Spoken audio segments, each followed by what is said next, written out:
ரமடான் பக்கத்துல நெருங்கிருச்சு.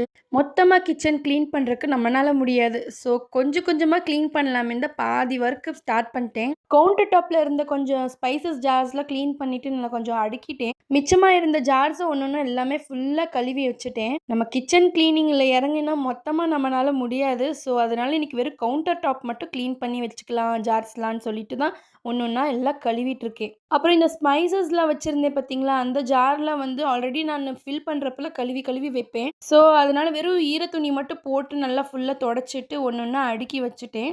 எல்லாருமே நோம்புக்கு ப்ரிப்பரேஷன் எல்லாம் ஸ்டார்ட் பண்ணியிருப்பீங்க. அதே மாதிரி தான் நானும் கொஞ்சம் கொஞ்சமாக நோம்புது ப்ரிப்பரேஷன்லாம் ஸ்டார்ட் பண்ணிட்டு இருக்கேன். அப்புறம் நோம்புக்கு தேவையான பொருள்லாம் கொஞ்சமாக நான் போய் சூப்பர் மார்க்கெட்டில் தேவையானதெல்லாம் வாங்கிட்டு வந்து வச்சாச்சு.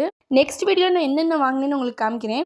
எனக்கு வந்து பொதுவாகவே கிச்சன் ஒரே மாதிரி இருந்தால் பிடிக்காதுங்க. அப்பப்போ கொஞ்சம் மாற்றி மாற்றி வைப்பேன். அதே மாதிரி தான் கொஞ்சம் மாற்றி வைக்கலாமேன்னு தான் ஐடியா பண்ணிவிட்டு அந்த பக்கம் இருந்தது எல்லாமே இந்த பக்கம் மாற்றிட்டு எல்லா ஜார்ஸும் நல்லா இந்த மாதிரி அடுக்கி பார்த்தேன்.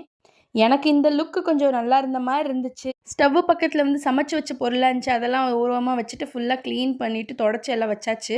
இப்போதைக்கு கவுண்டர் டாப் மட்டும் க்ளீன் பண்ணியிருக்கேங்க. அதுக்குள்ளே எனக்கு ரொம்ப நாள் ஆச்சு காஃபி குடிச்சு. இப்போல்லாம் நான் காஃபி டீலாம் கொஞ்சம் ஸ்கிப் பண்ணிட்டேன். ரொம்ப நாள் ஆச்சு சரின்னு திடீர்னு ஒரு கப்பு காஃபி குடிக்கணும்னு தோணுச்சு. இனாயம்மா ஸ்கூலில் வந்து ஆனுவல் டே வச்சுருந்தாங்க. அதில் வந்து எங்கள் பாப்பா வந்து 3 மெடல் வின் பண்ணியிருந்தாங்க. ஒன்று ஹேண்ட் ரைட்டிங்கில் ஃபஸ்ட்டு, அப்புறம் களிமா ரெசிடேஷன், ஹேண்ட் ரைட்டிங், அப்புறம் வந்து ரைம்ஸில் எல்லாமே ப்ரைஸ் வாங்கியிருந்தாங்க. அதோடு சேர்த்து இந்த டப்பா கொடுத்துருந்தாங்க. அப்புறம் இந்த மாதிரி 5 அடுக்கு டிஃபன் பாக்ஸ் மாதிரி ஒன்று கொடுத்துருந்தாங்க. குவாலிட்டியில் செம்ம சூப்பராக இருந்துச்சுங்க.